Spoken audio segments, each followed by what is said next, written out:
It is Tuesday, Tuesday, June 1st. We are back with live episodes. I'm no longer on location. And we start by talking about Naomi Osaka taking herself out of the French Open tournament for their requirement for her to do press interviews. She cites anxiety issues and suffering from depression, and she was fined $15,000 for not attending a press event, and then just decided that if that's the requirement, she won't do it. And I think everybody on the panel agreed that this is good for her for standing up for what's right.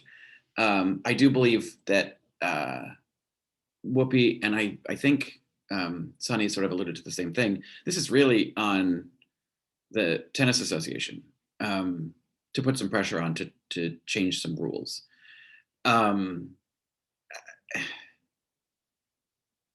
Sunny's point that the organizations are saying, don't talk unless we're asking you to. And when we do, you talk about the things that we want you to talk about, not your own agenda. And it is very specifically within the French Open. There's been a history of problems with the way they treat women and specifically women of color. And everyone made excellent points. I don't know what the foreign sports press has to do with the Hollywood Foreign Press Association, but you wanted to get in a moment about the Golden Globes possibly not even happening. That's a different topic altogether. But then, you can't just be a normal person about it. You have to somehow get your weird US nationalism into it and say, France has a problem.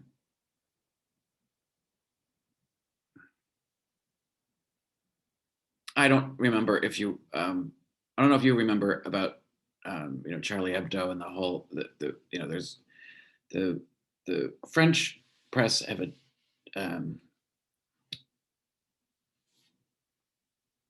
long history, and you're just going to boil it down to the French are a problem. I don't have much to say about that.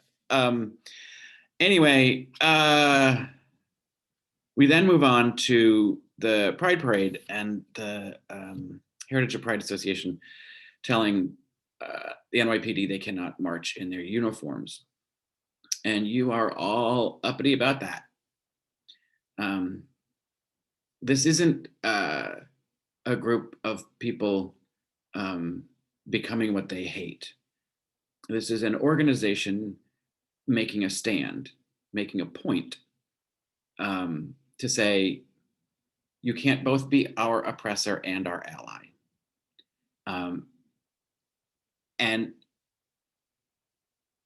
the Heritage of Pride Association, which runs the Gay Pride Parade, has been under a great deal of criticism for quite some time for the commercialization of the parade. The Gay Pride Parade started out as a protest, and it was a protest against police violence and against discrimination against the LGBT community. As time has gone on and it has become this very commercialized event, there is now a whole separate march that happens the day before the parade that is more in the tradition of the original march, which is about equal rights. And when the statistics show how horribly treated and how often transgender people die in police custody, um, there is an opportunity to make a point. You wouldn't be having this discussion on The View and talking about it if the Heritage of Pride hadn't made this decision. And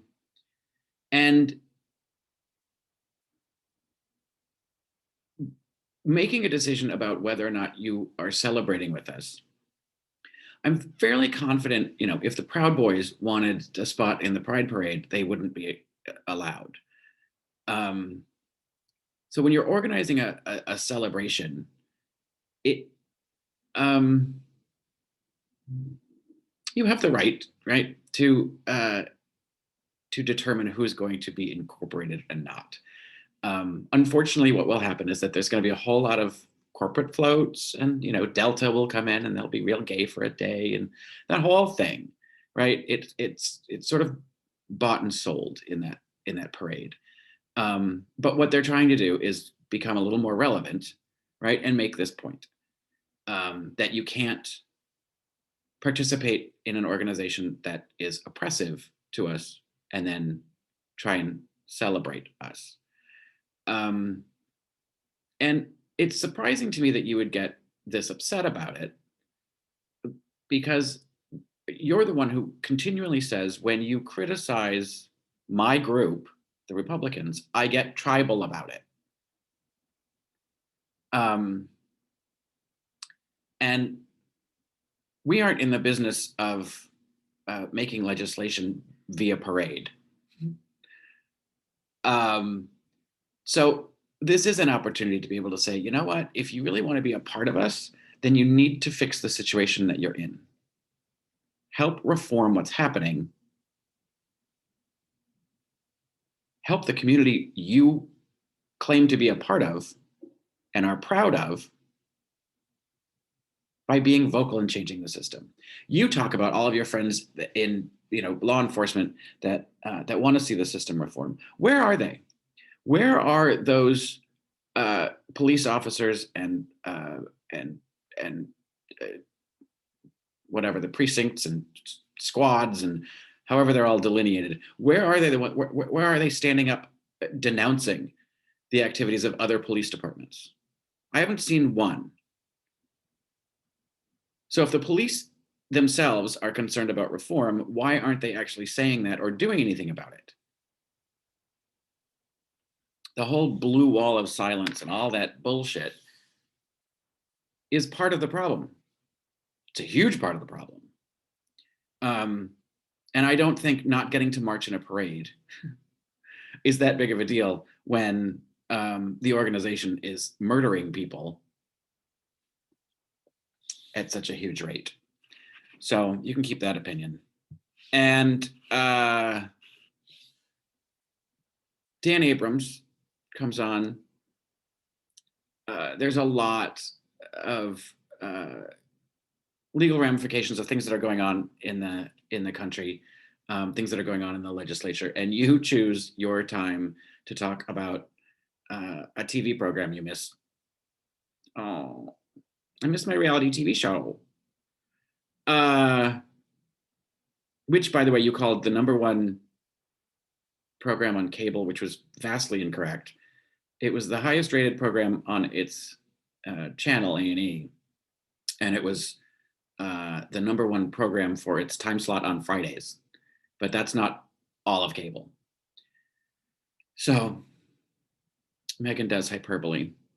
A friend texted me during the show to say that he thinks the producers are giving you Xanax to keep you calm and to keep you from yelling at Joy.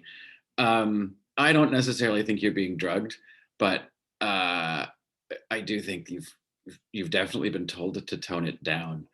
I just don't think you're capable of it. I'm surprised you didn't want to talk about Kamala Harris and her, what you thought was such a disgusting tweet when she said, enjoy the long weekend. And you spent your long weekend, hashtag shot girl summering at the casinos, retweeting bullshit in between slots.